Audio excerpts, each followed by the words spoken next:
Hello, everyone. Matthew Kabitas here, along with Christian, and hopefully joined by my friend Aiden at some point. And this is Cubic Dimensions, the show where, like Nate Silver and pretty much every other polling agency out there, we got this dead wrong.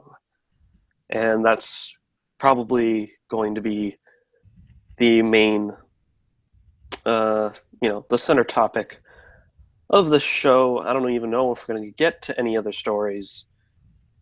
We really don't have any set up, but if Christian has any stories, he can feel free to bring them up or Aiden. But yeah, we're basically just gonna bemoan about the election. Uh, do you have any stories, Christian, that you want to Geez, talk about? phone mute itself. Um, no, because everything I've been reading has just been about this. So everything I have is in some way directly related to this. Okay, yeah, pretty much. Uh, Same here. There hasn't been, if I'm not mistaken, there hasn't really been many big stories anyway this week, other than the election. And like you said, things related somehow directly related to the election. Yeah. So anyway, let's talk first. Let's bring us back to Monday. Monday was when I made my final prediction. I predicted it was going to be uh, not necessarily a landslide, but a pretty easy win for Clinton. And man, was I wrong. Not only did Donald Trump win, he won supposedly safe blue states of Wisconsin, Michigan, and Pennsylvania. The last time a Republican took any of those states was 1984, when Reagan swept the entire country save Minnesota. So to put that into perspective, that's how long it's been since we've had such electoral defeat. I predicted Democrats winning back the Senate slimly. Obviously, the opposite happened, although the Republicans only have a slim majority in the Senate. I want to say it's 52 or maybe even just 51. Uh, and in the House, surprisingly, I thought it was either going to stay the same or have Republican gains, but Democrats actually netted 9 seats. So that's very interesting. And I guess a positive sign, question mark? I don't know. But basically, what's been going on since then is a post-mortem, post-election. What went wrong? How did it go wrong? What can we do better? What happened with Trump? Why was the polling so wrong? So, Christian, as an outsider, you have a unique perspective on this, considering that you're not in the United States, uh, but you're in a neighboring country. So, what do you see this election like? How do you see this election, like how it unfolded, and that means for Canada, I guess, in the world? That's a big question. I guess as far as an outsider looking at this election, I certainly in Canada, I don't think there was a big cultural or like perspective difference. It was the same sort of. I think Canada largely. I think here, Trump would have never won. If you talk to anyone here, yeah, there was a deep sense of fear of him winning. Um, but nonetheless, I still think a lot of people, if you talk to them, they say, "But Hillary Clinton is a god awful candidate, and I don't know why they chose her." And I think that was a reoccurring theme throughout the entire election. If you talk to a Canadian, it was like, "Yeah, I want Hillary to win," which is probably similar in most of the, I guess, at least blue-leaning states in the states. It was a lot of Hillary Clinton's a god awful candidate, but Trump is horrifying.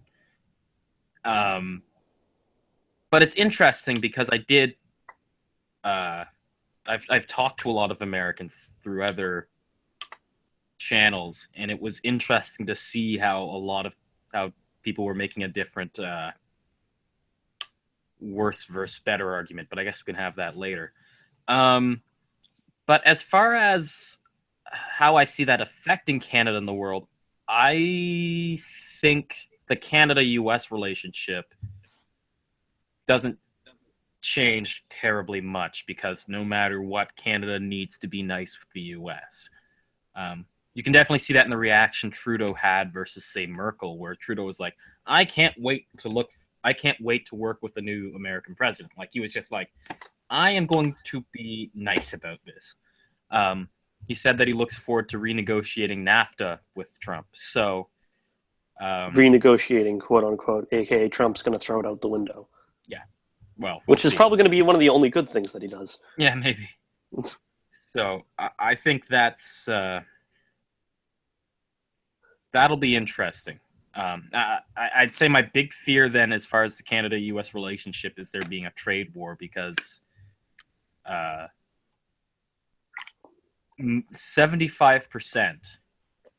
Is it 75%? 75% of products that Canada makes, either the resources came from the U.S. or at some point that product went through the U.S.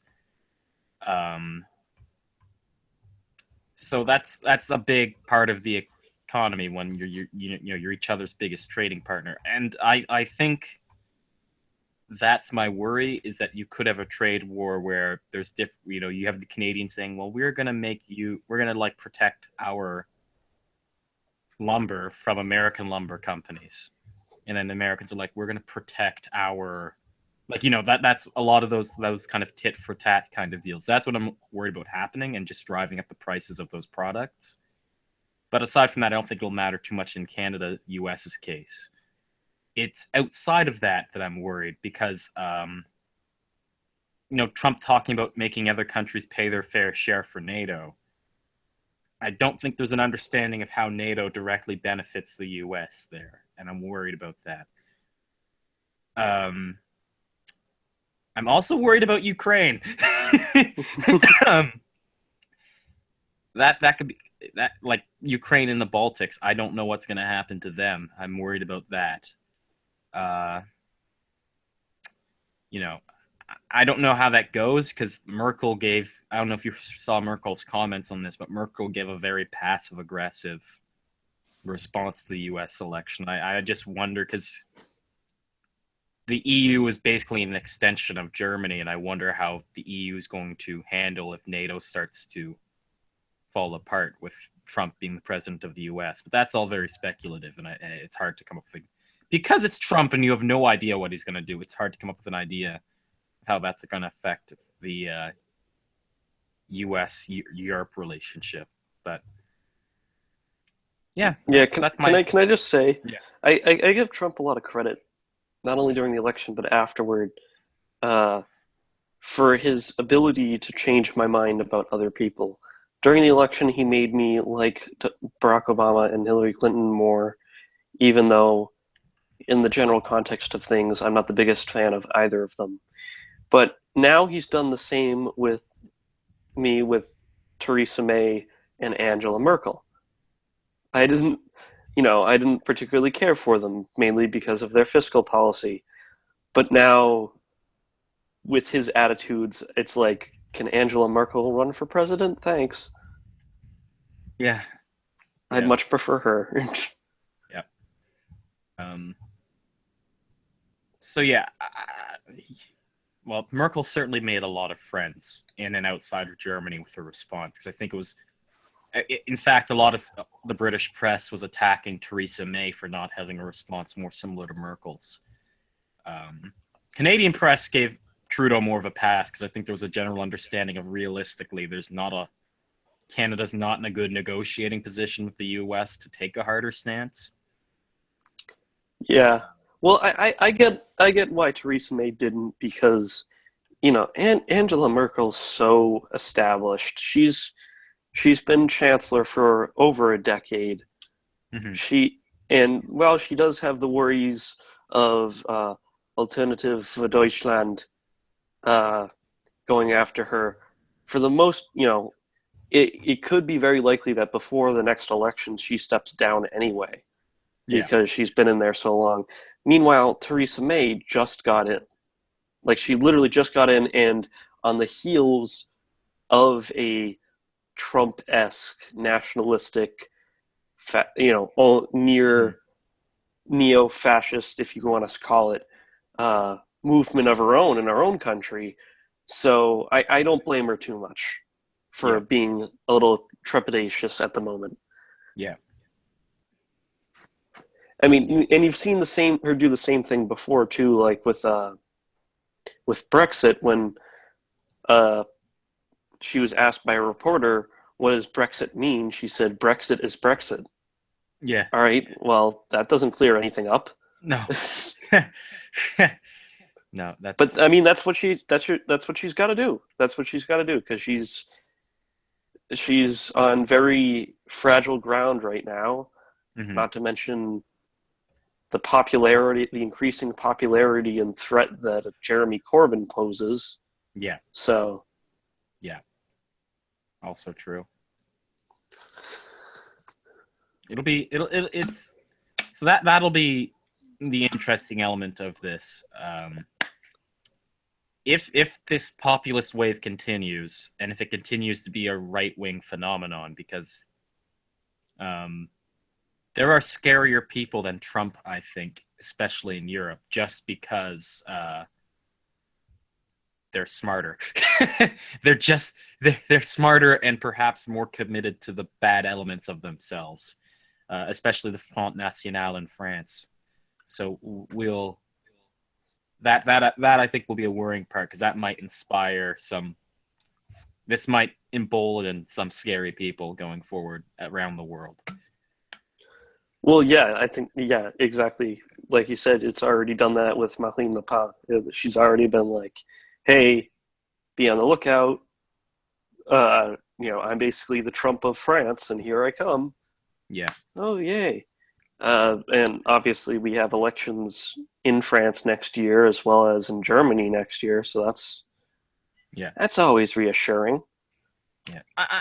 It'll be interesting because if I feel like Germany would be the wall there because I'm under the impression things are going well enough in Germany.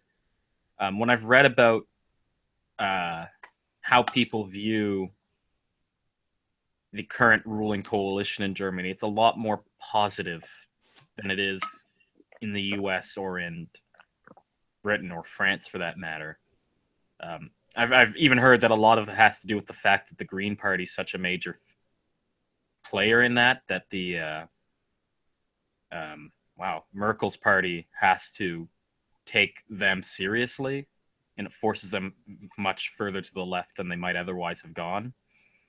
So I Yeah. feel like if Germany doesn't hold out, then clearly we've got a bigger issue than just because I think a lot of the policies we propose clearly aren't enough to stop this.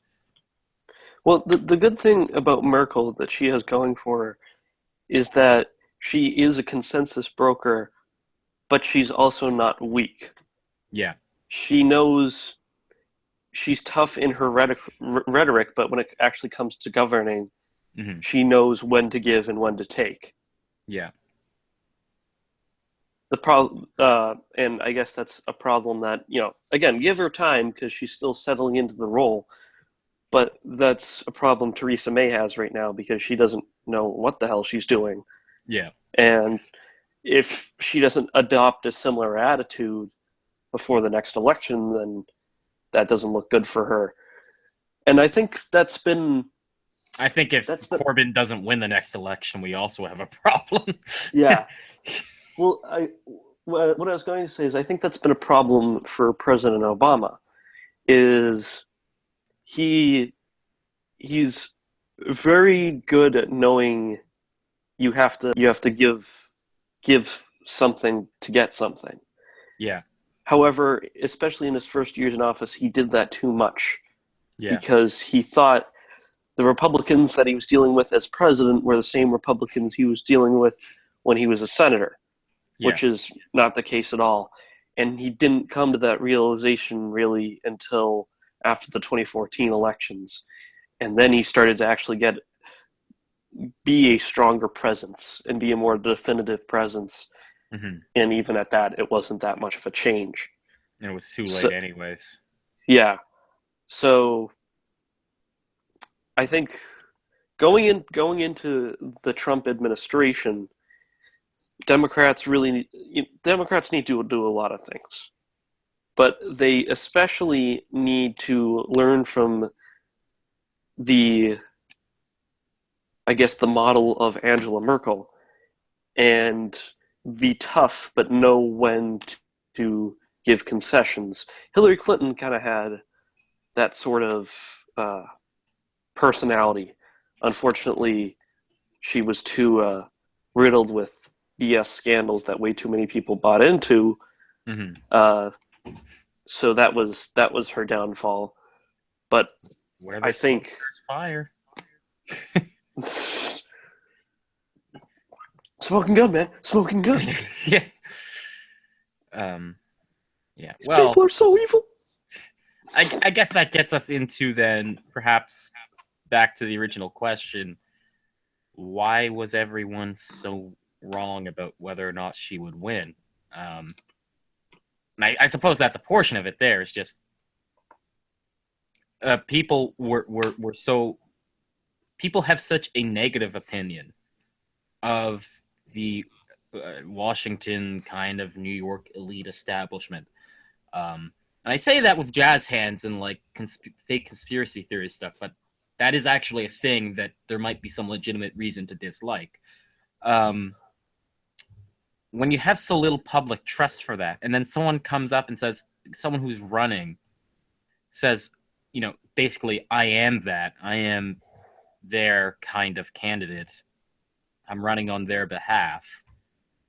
And you already feel they're kind of corrupt in gaming the system, then there is some legitimate, not legitimate, but you can totally understand why I think people would buy into that smoking gun kind of, because you're already assume it's something I realized with Republicans. I might have said this even on our pre-election live show.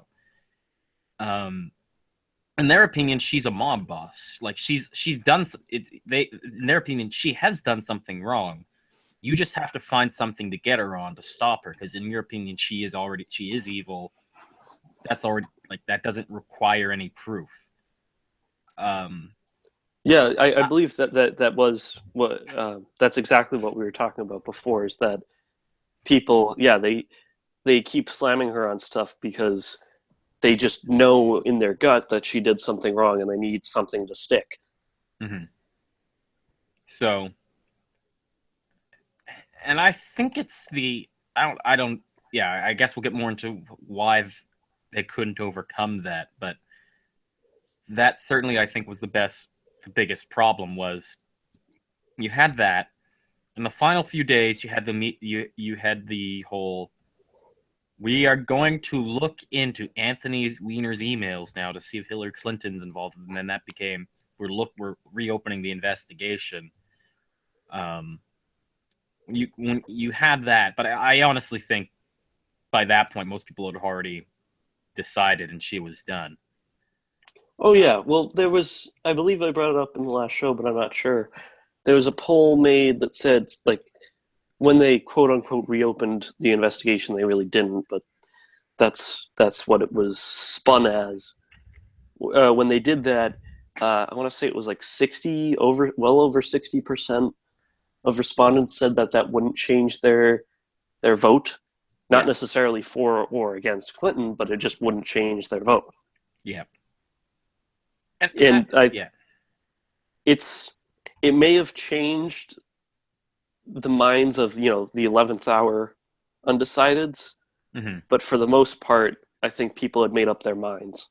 Yeah, and I think that goes to a wider problem was that I think for a lot of people, what ended up being the case was that they didn't actually need any particular thing to stick. It was already, I think most people already had the feeling, because it's not like a legal case where you actually, when you're voting for someone, it's not like you actually have to prove that that person is evil. It's if the public consensus is already, if they've already lost court of public opinion.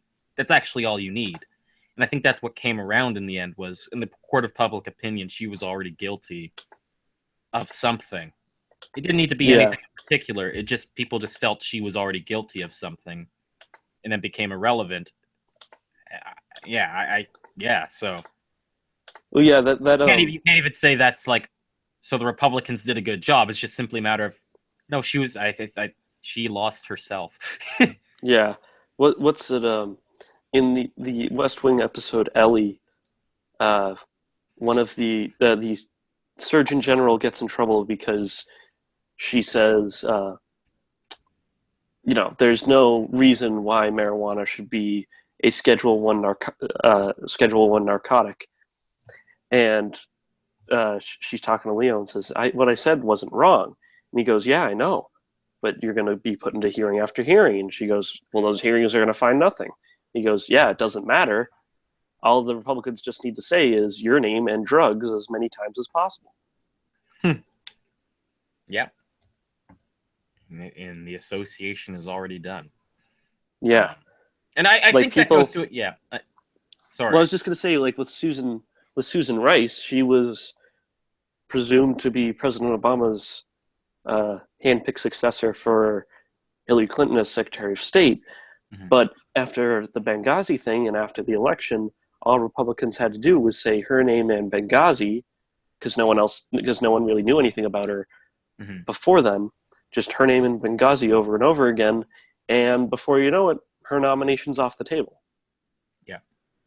And I think that goes to a Sank's whole the Democrats are weak thing is in that case they should have fought harder. And I think in Hillary Clinton's case, she should have fought to clear her name in the court of public opinion, but she didn't. She tried to bring Trump down to her level in a sense. And I think there was no means of doing that. I think Trump in everyone's mind was already what she was saying. It was just a matter of do people care more about that or what they view as wrong with her? And they made the wrong estimation there. They didn't think what Trump was doing was worse. I guess she should have recognized that, or at least even if she hadn't recognized that, still done something to prove that she wasn't what everyone thought. And maybe the simple case was that she was surrounded by people, and not only herself didn't think there was anything wrong with who she was. Certainly, if you read some of the articles from her supporters after, there is that sense that they personally didn't have a problem with that, and they don't understand how people outside of their bubble could have a problem with that. And you see this. It's something Sam Cedar says a lot, and this is something I usually really like Sam Cedar, but there's one thing I disagree with him on. He says Hillary Clinton isn't more corrupt than any other politician, or any other former president. I'm like, that's probably true. On some level, that might actually be true, but it doesn't matter because I think people are frustrated with that. Anybody else would not, in her position, would still have the same criticisms put against them. It's not uniquely something she would have faced, in my opinion. But anyways, I digress. Yeah, well, okay, well, see that, and yeah, that's the problem is when you say, "Hey, I'm as corrupt," or "I'm not as corrupt as everybody else." Cool, that's the problem. We Yeah, don't want someone like you. We don't want someone that corrupt. We want someone who, or at least gives off the aura that they aren't. yeah, People, because you talk to a Trump supporter, they say, "Oh, well, Donald Trump's not corrupt." Well, of course, that's a flat out lie. That's completely incorrect. mm-hmm. But the thing is that he's not an office holder. He has all his own money, and he talks about draining the swamp, so he gives off the aura of not being corrupt. But when you pick, uh, you know, Grandpa White Cracker from Virginia as your running mate, Yeah, and you give secret speeches to Wall Street that you won't release to the public and get paid thousands upon thousands of dollars to give them, yeah, that doesn't look good. yeah, And Donald Trump's best winning argument is that despite him being a bad guy and doing bad things, he hasn't been in government. Hillary Clinton's worst argument for herself was, oh, I've been around Washington for the past 20 years. Mm-hmm. Yeah, don't say that. Don't say that. Yeah. Walk away from that as much as you can, because people don't want a Washington insider right now. Even if they are the most experienced and most qualified to be president, that's not what they want. Yeah. Yeah. Anyway, I mean, apparently it was because she won the popular vote, but even at that, she won a plurality. She didn't even win a majority. Mm-hmm. Yeah. There was a calculation mistake there, but yeah, I don't think I am a progressive that gets things done. Doesn't work if people don't even believe you're a progressive to begin with. Yeah. Because I think that was another thing was you see a lot of the Clinton supporters going around saying, well, if only Bernie Sanders hadn't been there. I'd like to think that people were not stupid enough, because that's all you're saying is, if Bernie Sanders weren't there, people would have been ignorant to her issues, and she could have won. It's like that's not a good argument. That's not that's a bad thing to be saying. Well, here's the thing: is that it's not like Bernie Sanders pointed out all the bad things about Hillary Clinton. We already knew all of them. Yeah. Right? Everybody already knew all of them. What he did was try to show that he was an honest-to-God alternative to her. Yeah.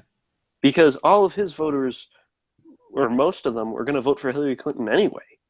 Yeah. But he had to convince people that you'd actually be surprised, though, how many Republicans I've talked to who said that if Bernie Sanders had won, they would have voted for him instead, because they wanted someone to blow up the system. Yeah. And they would have. Well, yeah, that's exactly it. Guy who would have blown up the system. That's exactly it. Well, you see so many people who turned from being a Bernie supporter to a Trump supporter, and that's, it's not necessarily because they never truly supported Bernie. It's because they want a reformer, and when you put Bernie Sanders and Donald Trump next to each other, of course you're going to pick Bernie Sanders because he has the most sensible ideas. He doesn't, he actually talks intelligently. He cares about the issues. He's cared about the issues his entire life. Mm-hmm. But if you're someone who wants a reformer and you see Hillary Clinton next to Donald Trump, it's, all right, do I want this person who's been in government already for however long and has always been on the, hey, let's talk first side of it? Or do you want someone who, despite being unhinged, is at least saying he wants to turn Washington on its head?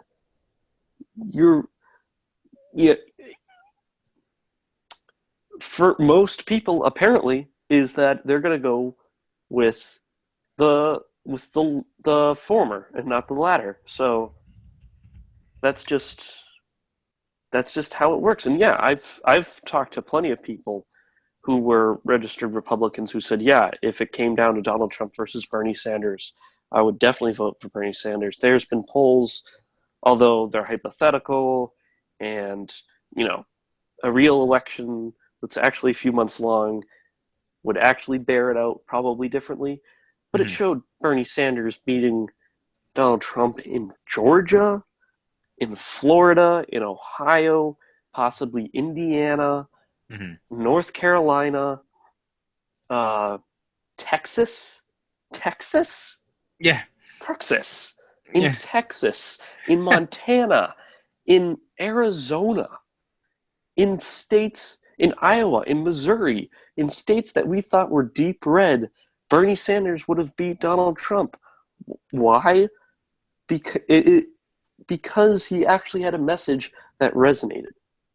And this goes to the bigger point of what the Democratic Party as a whole has done wrong recently, it's great to be inclusive. Don't get me wrong.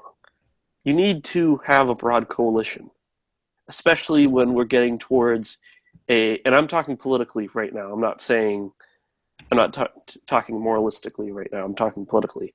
Politically, it's smart to have a broad coalition because very soon the United States is going to be a majority minority country. Already, several states, including the biggest one, California, is a majority minority state.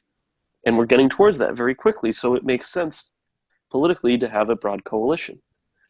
At the same time, I'd say starting with Bill Clinton, Democrats have really abandoned working class white people because they've pursued these trade deals, they've pursued these foreign wars, they've pursued all of these bad policies that hurt white working people.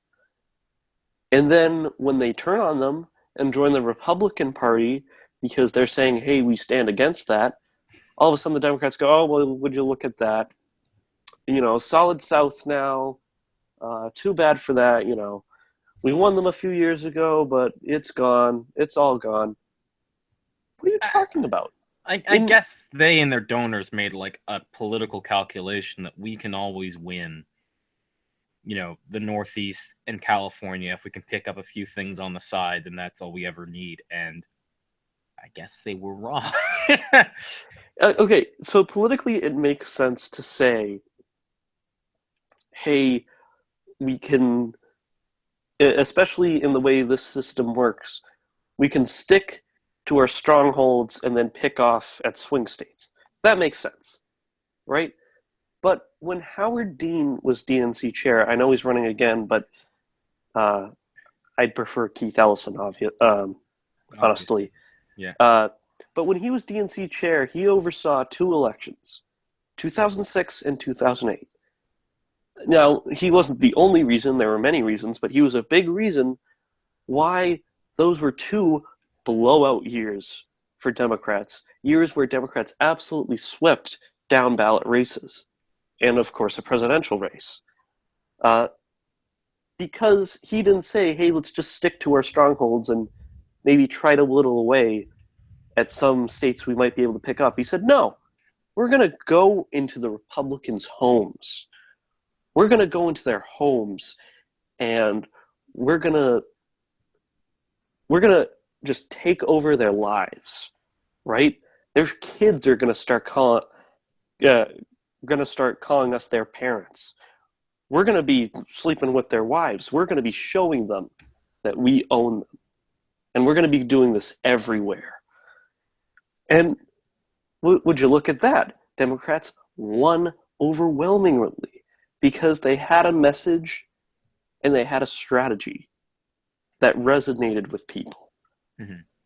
And if you don't do that, then you lose. Yeah. You lose. If you abandon people, if you just say, oh, you're not going to vote for me anyway, so let's just forget you exist. Yeah. That's going to piss them off, especially if you do that for a long time. Bill Clinton, granted he was from the South, won a lot of southern states in both of his elections. Yeah. It's not like winning those states are completely out of the picture. In Georgia, for Christ's sake, there was a Senate election where the Republican was obviously going to win, but by the end of the race and with the results, Democrat got pretty close to winning, and he was just some investment banker dude. Like, he never held office before. He wasn't that impressive, but even he almost won. Yeah. Jason Condor almost won in Missouri. Connor Eldridge, if more money had been gone his way, could have won in Arkansas. And of course, what's his face? That guy in Louisiana won the governorship. Mm-hmm. If you, I hate to keep saying this, but like, you can't. And here's the thing: is that I think another big reason why Bernie Sanders would so easily kick Trump's ass is because he appealed to those white working class people and all working class people for that matter. Yeah. saying, hey, you deserve your fair shake. It Yeah. wasn't just, hey, the billionaires, the millionaires, and the billionaires are, ooh, bad, spooky. That's basically what Hillary Clinton's message was, Yeah. is let's attack these guys. No, no, no, no. You have to say why that's good for the Yeah. people you're supporting. And he said, I'm in this for you guys. I'm in this for working people because they haven't gotten their fair share and they need to get it now. Hillary Clinton only started saying that after the primaries. You want to Yeah. wait, you want to look corrupt and fake. Yeah. There's it right there. Pretty much. Yeah, that was. Yeah. I suppose I think that's the other thing is they were able to win, or at least in their opinions. I don't know if this is true. They were able to win on just saying to people, "Look, if you care about minorities and all these, civil social issues and civil rights, you have to vote for us." And they were like, "That's the only argument we need to make." It's like that's good. You will get a lot of minorities voting for you off of that, and that's not a bad thing to stand for. But I think another part of it is then you got to back that up with policy that helps them, not just simply say we won't oppress you, so vote for us, which is a really sad statement about the Republicans. Let's just admit that that's says a lot about the problem the Republican Party has right now, that they can't break away from their horrible positions. They don't have the backbone to do it because they're afraid of their own base. But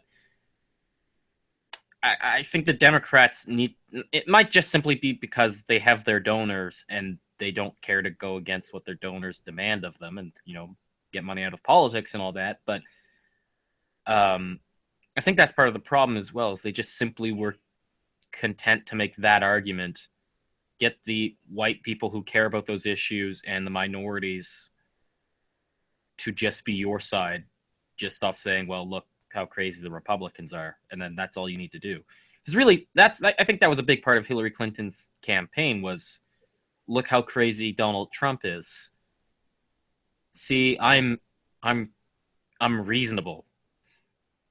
I think you need to do more than that. I think you need to say, good, you're saying you're reasonable. What does that mean? What does reasonable mean? And I don't think there was enough of that. I think it was just, well, I'm reasonable, and then that was it. You can you Well, can go on my website and look up the facts. oh my God, the plugs for her website and Yeah. debates were awful. Here's and that kind of speaks to her poor framing of issues, right? Hmm. And this is mainly with Black Lives Matter, right? So Black Lives Matter has always obviously been a controversial issue. There are a lot of people who are still in the Blue Lives Matter or All Lives Matter camp, and they were big supporters of Donald Trump. Well, Hillary Clinton's approach to it, and this is just as a microcosm for her bad approach to most issues, she would say, oh, well, we're not trying to say that all lives don't matter, and blah, blah, blah, blah, blah. It was weird, totally out of character, because usually she's pretty strong and commanding. Yeah. But, she's being timid about it, and understandably so, because you don't want to piss people off. But what she should have been like is, yeah, Black Lives Matter. I can't believe that we have to say this in the 21st century. And, Yeah. we're talking about this because there people don't seem to be valuing Black lives on the same level as others. And here's why. She didn't say that. Instead, she said, oh, well, Black Lives Matter, and yeah, all lives matter, and blue lives matter, and that's all well and good, and we stand by our police officers. No, no, no, no. Don't use the talking points. In your Yeah. talking points, don't use the other guy's talking points, Hmm. because that's all people are going to hear is just the other guy's talking points over and over again, with yours kind of sprinkled on some extra stuff that Yeah. no one's going to really pay attention to. Which I thought she would have learned is that you never repeat what your opponent says, because that's going to be the soundbite. Yeah. And also, can I just point out really quickly? So I talked about earlier how I prefer Keith Ellison for DNC chair and all that stuff. Well, Bernie Sanders and Elizabeth Warren came out to support him. Chuck Schumer, presumably the next Senate minority leaders, endorsed him. And now Harry Reid, the current Senate minority leader, just endorsed him. Mm-hmm. I can't remember the last time that any establishment Democrat ever liked Keith Ellison. So that's really something, especially with Howard Dean running again to be DNC chair, which I find very interesting. And you know what? I don't hate Howard Dean. I think he's a nice guy. He's a great guy. He was great as DNC chair before, like I said before. But it's time for some fresh blood. Mm-hmm. And he's also kind of become, a puppet for the healthcare industry. So, and he endorsed Hillary Clinton in the primaries over homeboy Bernie Sanders, which is kind of cheap, if you ask me. Yeah. And for those of you who don't know, Keith Ellison was a big, huge surrogate and supporter for Bernie Sanders during the primaries. Mm-hmm. Yeah. Any other points of contention against the Clinton camp, or something you thought the Trump camp did well? I don't know why she brought the alt-right into this. That was a miscalculation. And all it did was give the alt-right a platform it didn't deserve. Oh, when she started attacking them? Yeah, I'm like... They're nobodies. They're nobodies. Them. Trump was not associating with them. I'm not even sure Trump did after she did that. But she tried to tie the two together, and the problem was that matters in internet culture, not real culture. We talk about that a lot, how the internet is not real life, and that's where the alt-right matters, is on the internet. And all she did was give them a platform they didn't deserve. So then, what's his name? Milo Yiannopoulos or whatever, like that, showing up on TV. Like, he doesn't have the following to be on TV. He gets like 500 views a video. If he's on TV, Steve Shives should be a legitimate voice of the left on TV. Like, what is this? Okay, well, Steve Shives should be on TV anyways, but that's a different story. Yeah, so I'm just like, that was a waste of time and energy that just tied two things together and gave a bad group of people a voice they didn't deserve. I found that I didn't like that either. I also think a big mistake was trying to, and they were doing this even after she lost, but they did this pretty much even during the primary, was trying to paint Sanders supporters as sexists who don't know it.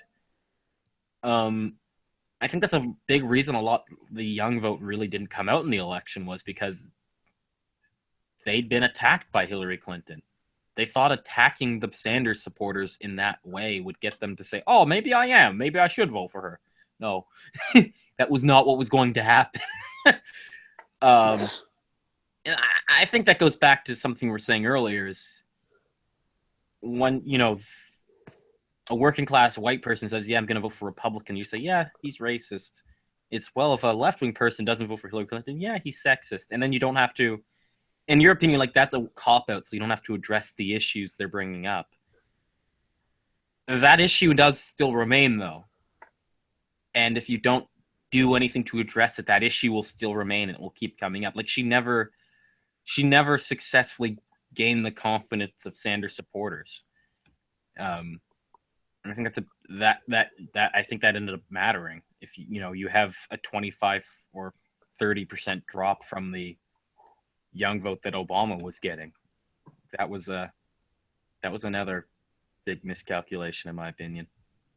She definitely had an enthusiasm problem. That's definitely true, and that's just because, like, the only thing you could get enthused about her was that she would be the first woman president. And unfortunately, or fortunately, however the way you look at it, most people don't get that turned on by identity politics. White women voted against her. Yeah. at on the big picture, white women voted against her, which, by the way, is pretty stupid. But that's a whole different story. They shouldn't have voted for her because she's a woman. They should have voted for her because Trump's if Trump actively going ever to do things against you. well, like if Trump had met any of them, he was probably going to grope them, Yeah. which I don't think they appreciate. But that's a different story. Yeah. It, holy, just and obviously Barack Obama benefited a lot from the black vote, but really, if Hillary Clinton had been the Democratic nominee in 2008, or John Edwards, or Howard Dean, or any other white candidate had been the Democratic nominee for president, you really think that they'd be splitting the black vote 50-50 with a Republican or close to that? No, they wouldn't have. It wouldn't have been like 99-1 like it was with Obama, but it probably would have been like 90-10 Yeah. or 80-20. Still overwhelming capture of the black vote. But a lot of white people liked Barack Obama too. Mm-hmm.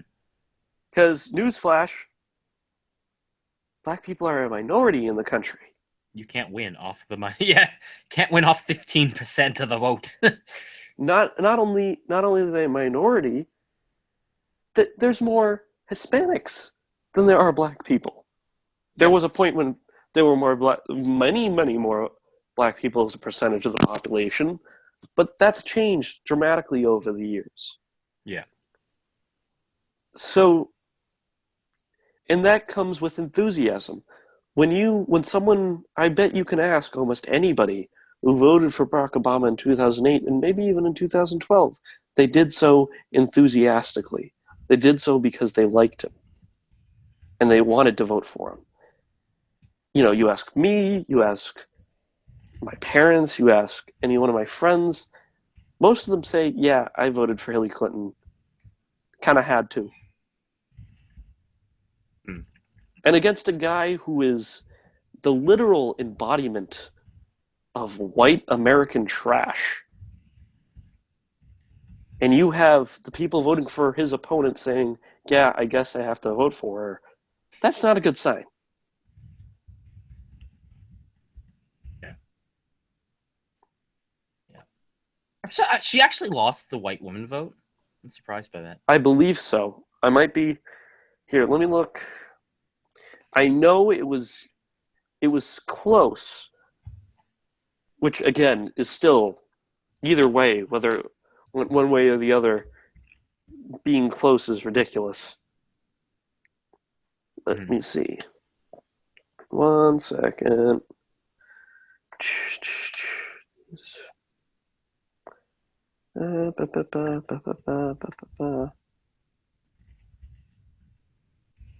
Also, I'd just like to say I am absolutely furious that Ron Johnson won re-election.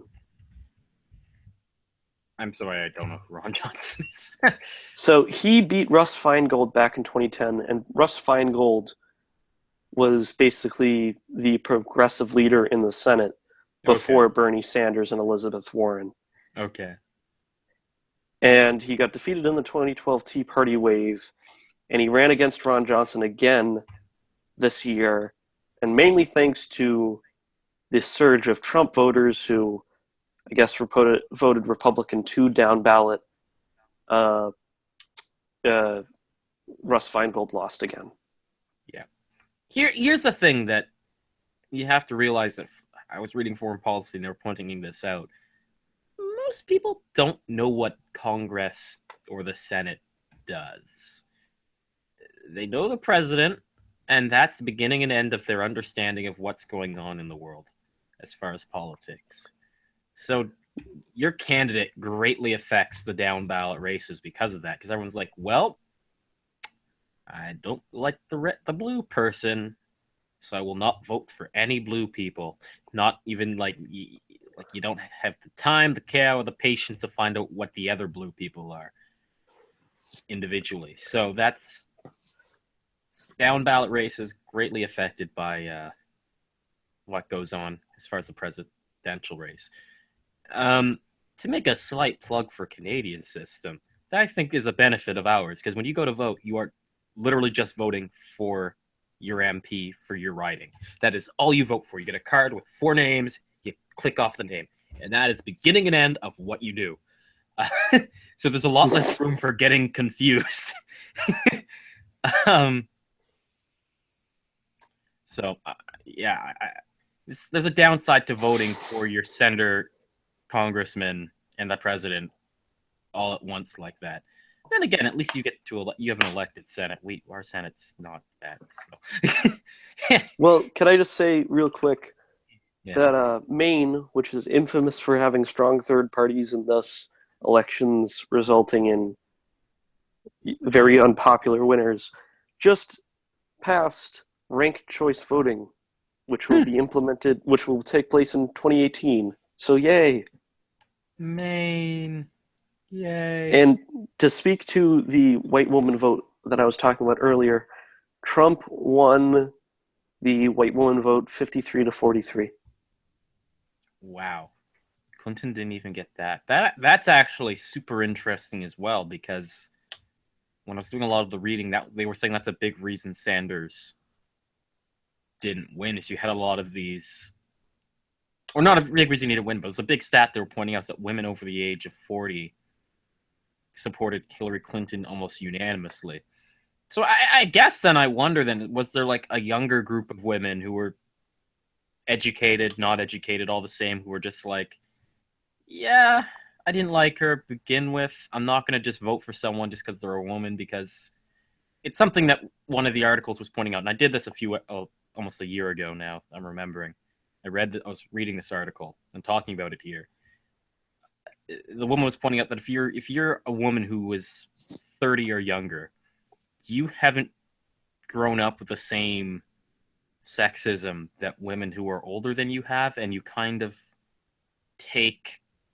you either haven't gotten into the workforce and realized how hard it is, or you take for granted the struggle the older women went through to change the culture so that you could even be treated equally in the workforce, suggesting you are being treated equally.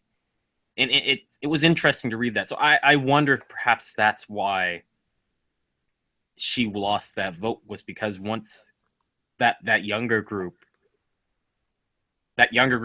also wanted an anti-establishment candidate. They were no different from their male counterparts and just voted for the anti-establishment candidate, and it didn't end up mattering what that older group of women was doing. I don't know. Interesting thought. Yeah, possibly. And then you can, of course, combine in Republican women who are like, I don't believe a woman should be president, who are kind of also affecting the game a bit. Yeah, I don't know. That's just depressing thoughts. But, I mean, yeah, there is no stat for that. I'd actually imagine. I actually shouldn't say what I imagine because it's hard. It's really difficult to point out. But well, let me just give you these stats. So for 18 to 24-year-olds, this is regardless of gender or race. It's just 18 to 24-year-olds in general. 56-35 Clinton. 25 to 29, 53-39 Clinton. 30 to 39, 51-40 Clinton. 40-49, 50-46 Trump. 50-64, 53-44 Trump. And then 53-45 Trump. So, what were you going to say? Actually, go ahead. Well, again, that doesn't give the breakdown by gender. So, or race. So that can really mean anything. But I think what I really saw this election as to put it in at least a little bit of a bigger scope, I really saw this election as the last hurrah, or one of the last hurrahs, of an aging demographic of people who, combined with just general working class people, who are tired of the good old days not being there. Yeah. So they showed out. They showed up in force this election. For the last 50s guy candidate. Yeah, but I think, especially with Trump's age, something interesting that you don't consider because he doesn't look that old, Mhm. at least because of his hair, and because for some reason it's never talked about. He's the oldest person to ever to be president, to be elected president. Yeah. He's a few months older, or maybe even just a whole year older than Ronald Reagan was when he was elected, and he was originally the oldest Yeah. before that. Uh, so and so Trump not only represents that, but is part of that demographic of older people who want to see the good old days again and want to, overturn the apple cart of change. Now, I see that as, again, their last hurrah. This is going to get worse before it gets better because, like I said earlier, we're moving to a majority minority country, and that upsets a lot of older people because, given the self-segregation that happens a lot, I myself, I grew up in a pretty white town. I didn't really interact with a black person regularly until high school, and that was only because I went to a regional high school, not my local high school. Yeah. If I'd gone to a local high school, that would probably be college instead of high school. Yeah. But it's because of that self-segregation, and now, you know, you only hear about the bad stuff. You know that crime rates tend to be higher in cities. You know that minorities tend to make up cities, so you immediately associate crime Mhm. subconsciously or consciously with minorities, and you become scared that they're going to be the majority soon. Mhm. And obviously, this is very complex, and there's a lot more to it. But I think that's a big driver too, is just that. So I wanted to pull up really quickly the stats from the 2012 election. In 2012, it was 18 to 24-year-olds, 60-36 Obama, 25-29, 60-38 Obama. So Obama even beat Hillary Clinton in the age, young, in getting young voters, which is interesting. 30, 39, 55, 42, Obama, 40, 49, much closer than with Clinton and Trump, 50, 48, Romney, 64, 50, 52, 47, Romney, and then 65 and older, 56, 44, Romney. Mhm.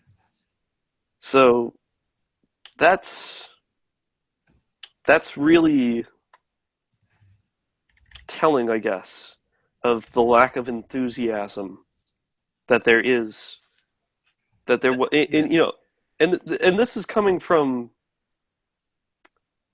I have the big thing is that if you want people to vote for you, I think it's very easy to get people to vote for you when you're enthusiastic, when you're passionate, when you're driven. Mhm. Donald Trump was that. Yeah. Uh, in a bad way, but he was. Hillary Clinton wasn't. Yeah. Mitt Romney wasn't. Uh, John McCain wasn't. He was passionate about becoming president, but he wasn't nearly as passionate and charismatic as Barack Obama was. I guess Hillary Clinton's Uh, the same. She was passionate about being president. yeah, Maybe. and then you look at 2000, 2004. I wouldn't call Bush, Kerry, or Gore, any of them, particularly charismatic, Yeah. and so both of those elections were relatively close. Yeah. Here's the thing. Then to bring it back to criticizing the Clinton campaign, I suppose, if only briefly. It was that incapacity of the Democratic Party to realize that there was no energy behind the Clinton camp. Like, they should have seen that Bernie Sanders was coming out of nowhere. Like, this guy had some energy. This guy had some enthusiasm. Like, I don't know why I almost feel like they didn't want to recognize it, because this was a guy who was coming in and was not interested in their careers. Whereas I think Clinton was a little bit more, there's a word for this that I'm looking for. Either way, I'll see if I remember it. It was a little bit more patronage, I guess. Maybe that's a way of putting it, in how she viewed government and her position in it. And I think a lot of those, like, professional career, staffers and all that saw there would be some advantage to being in that camp and were more willing to fight for her than Bernie Sanders for that. But there had to be some understanding in the command of that party, or there should have been, and I suppose this is a failure on their part, to recognize there was energy behind Bernie Sanders, his campaign, and his movement. And even now, when you look at the fallout from this, they're doing everything to try and say that there is no energy behind that, and it's worrying. Yeah, it's just that was the thing, is that not only the energy, though, of it, but the big reason why they continue to push her is not simply because they're corrupt, but mainly it was because they were, for some reason, fixated with this "it's her turn" mentality. And I'm sure they may have been willing to say the same about Bernie Sanders if it comes, 4, or if Clinton won 8 years from now. Yeah. They would have been willing. They would have been willing to do that. And we need to get past that mentality of, it's her turn, or it's his turn, or it's whoever's turn. It's nobody's turn. Yeah. The person who is best qualified for the job runs and wins. That's the reality.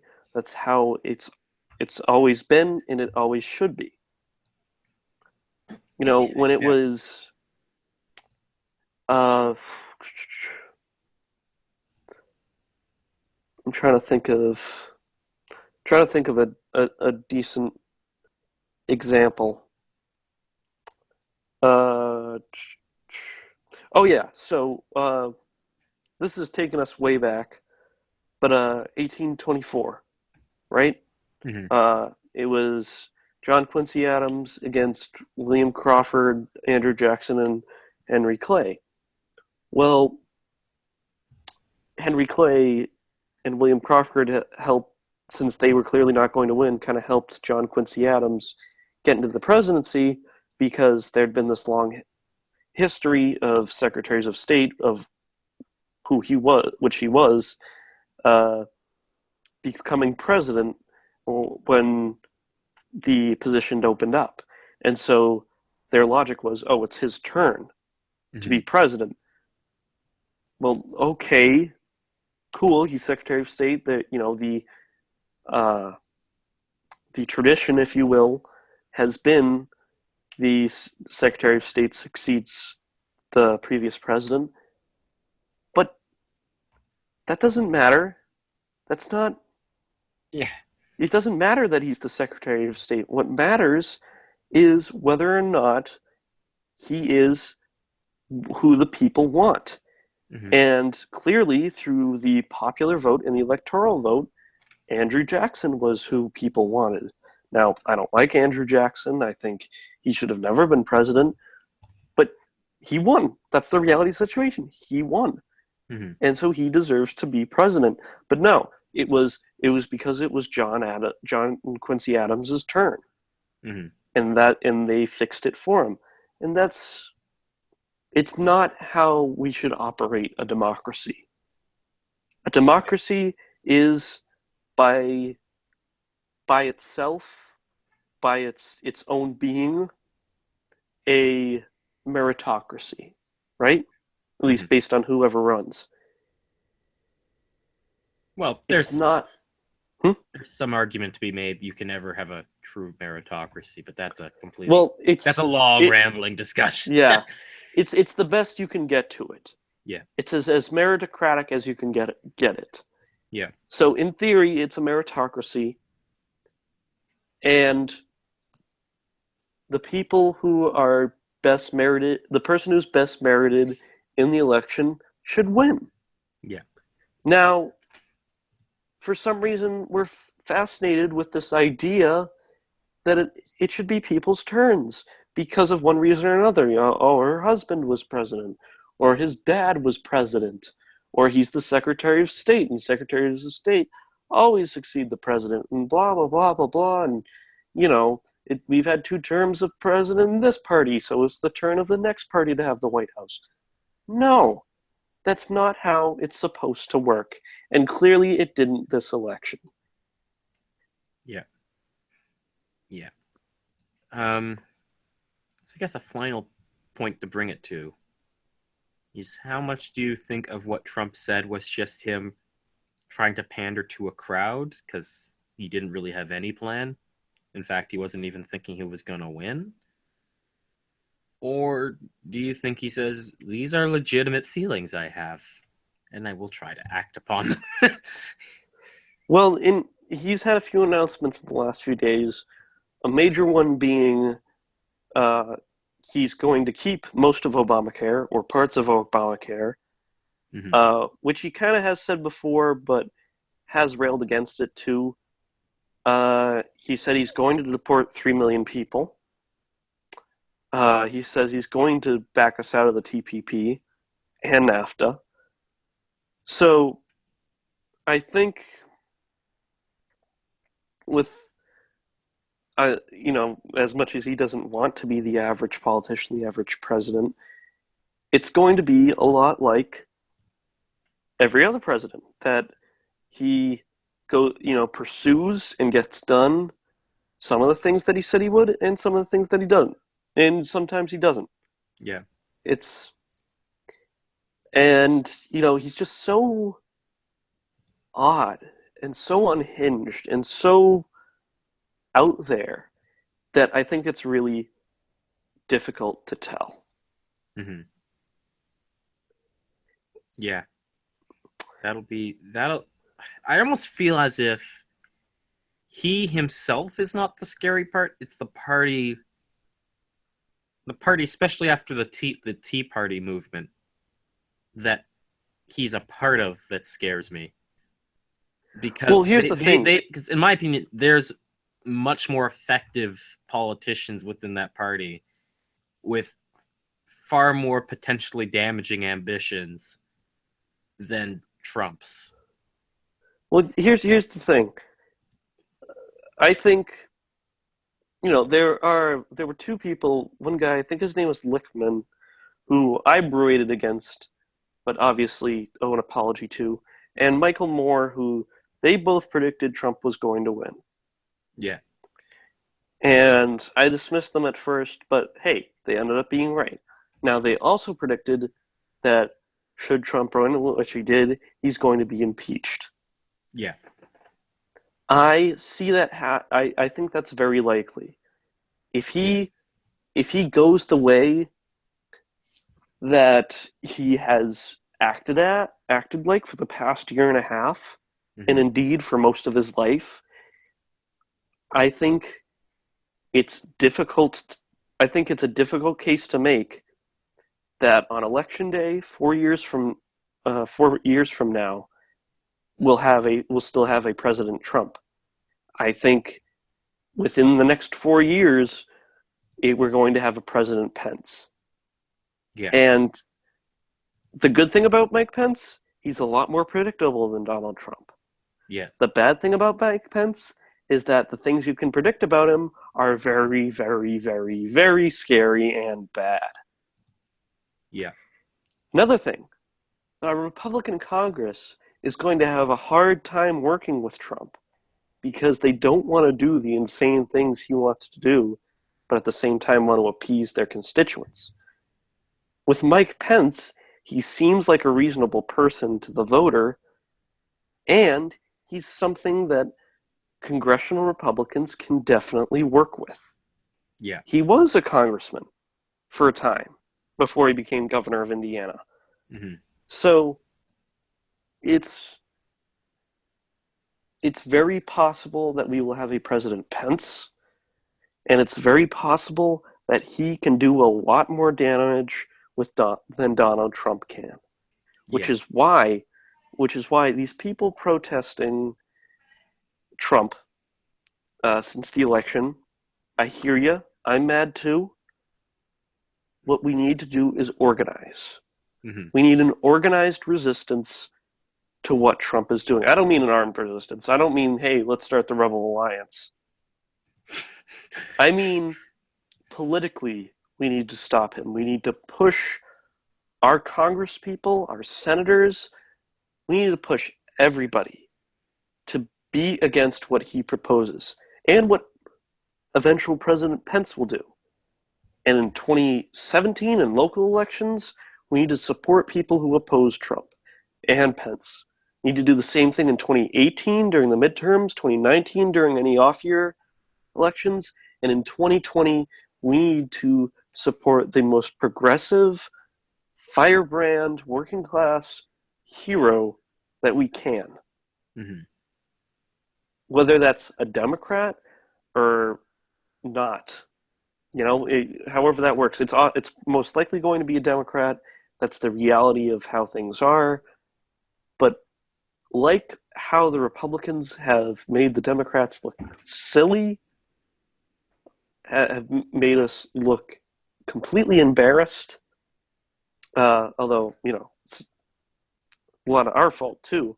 We need to do the same thing for the next 4 years. Mitch McConnell said on January 20th, 2009, we need to make President Obama a one-term president. We need to make the Republican Party a one-term government. Yeah. We need to show them that they can't get away with screwing over the country, and we need to do a better job at running the country than they do. We need to run strong candidates. We need to bring the Republican Party down on its knees. Because for the past, to end this rant, for the past few elections, Democrats have confidently been saying, oh, you know, since we're the lesser of two evils and we defeat the Republicans in so many elections, they're just going to fall apart on their own. No, they're not. We need to make the case against them. Mm-hmm. And not only do we need to make the case against them, we need to make the case for ourselves. You can't run, like Christian and I have been saying, we can't run on saying, oh, we're slightly better than the other guy. We need to show how we're better, and we can't say, the other guy's slightly worse. We have to say, we're better. We are so far better. We are superior. If this was, if this was an actual meritocracy, this guy wouldn't even be running for dog catcher. This guy doesn't matter. He's pathetic. He is worthless. We need to be like again what I said way back earlier, like in 2006, 2008. We need to attack the Republicans in their homes and say, no, we are the real America. The real America believes in acceptance, believes in love, believes in people coming together for the betterment of society. Yeah. Again, everybody go watch the Bruno Giulianelli clip from The West Wing. that whole rant that he has. Did you watch that? I think I sent it to you. I may have. I'm not sure. I have to. I don't know. I'll send it to you again. It's excellent, and it's exactly the kind of attitude that Democrats need to take up. But and The additional put to that is, it's something I've been saying since the primaries. The Democrats missed the tide of history. Now, you've missed it, so catch up. Don't say, "Oh, it'll come around. It'll come back." Don't do that. it'll Because come back because we're slightly more decent people than our opponents. yeah, because you know what? Maybe you will win again. Because I got a good feeling the Republican message will work a lot less efficiently when they're ruling than it did when they were just being the opposition and just being obstructionist. Um, but you're not. The Republicans didn't just win a supermajority; they also won a lot of state legislatures. Those aren't necessarily just gonna come back. There's some states where you yourselves have accepted you'll never win again. I think you need to, so go catch the tide of history. Don't just keep letting it get away from you. Um, we'll see how it works for the British, I suppose. How And late? surprisingly, it's a lot easier to win state legislatures back than you'd think.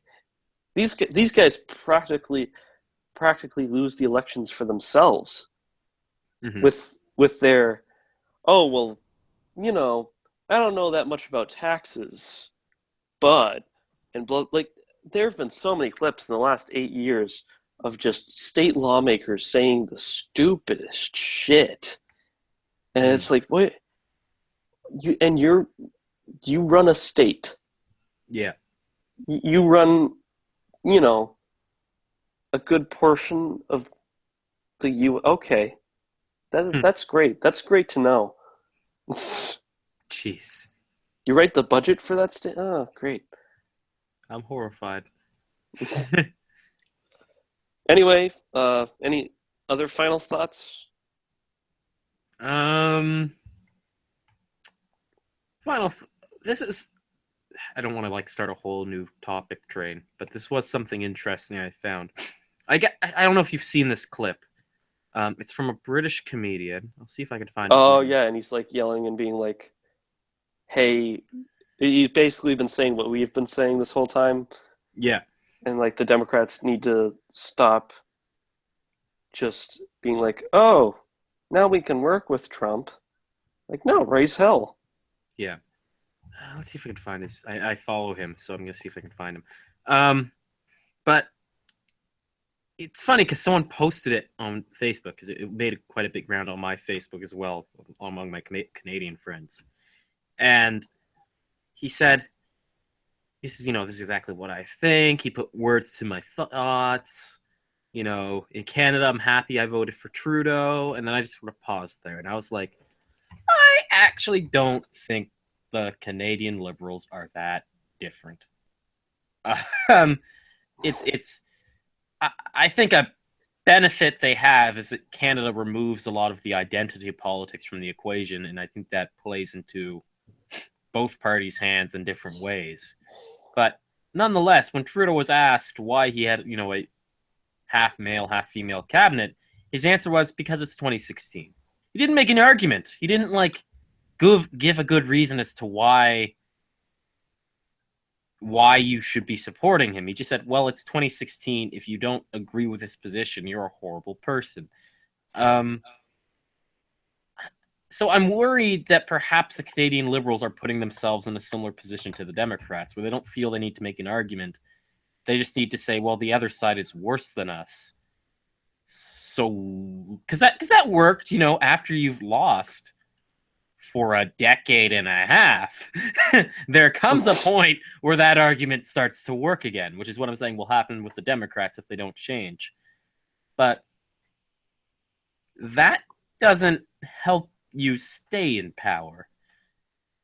It doesn't help you achieve your objectives. And maybe your objective was just to be in power. Maybe that's the miscalculation we are making, is that to a lot of the Democrats, being in power is the objective. What you do with it is irrelevant. But nonetheless, I'm worried that the Canadian Liberals are going to do the same thing, and I'm scared for what the ramifications will be here because we don't have a massive minority vote to support themselves here. I'd like to think Canada's a little bit, and just in general, Canada's always been a little bit more down the middle than the US has, but nonetheless, I am worried. Well, I say keep pushing them to the left. Keep pushing them to make good arguments. Well, the And problem is the NDP exists, so they can't go to the left. well, they do. If they do, then they make the NDP irrelevant. And that eliminates a whole competitor for them Yeah. because of, mainly because they're in power, but also because they're the so-called natural ruling party of Canada. Yeah. It's harder if let's say tomorrow the Mm-hmm. Liberals adopt basically the same exact platform as the NDP. Yeah. It's a hard argument to make that the NDP should become the standard bearer It of the actually, yeah. Canadian left. It's interesting because a lot of the looking back at a lot of the reasons the NDP are said to have lost the last election is they said we already have our left wing base, so we can go to the right now and try to gain those centrist voters. But the moment they did that, the left was like, well, who's left then? Oh wait, the liberals are making a liberals sound really left wing right now.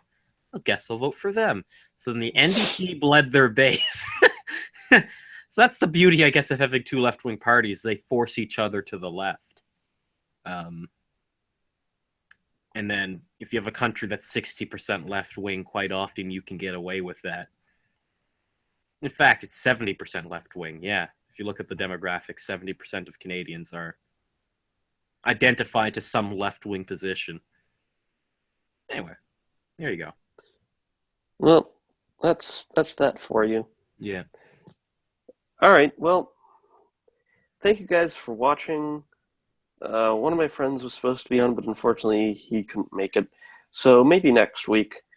But yeah, we'll see you guys all next week, and hopefully the world will have not burned down by then. Welcome to this. Welcome to Cubic Dimensions. We're broadcasting live from the nuclear bunker. Trump isn't even president yet, and the world is already ending.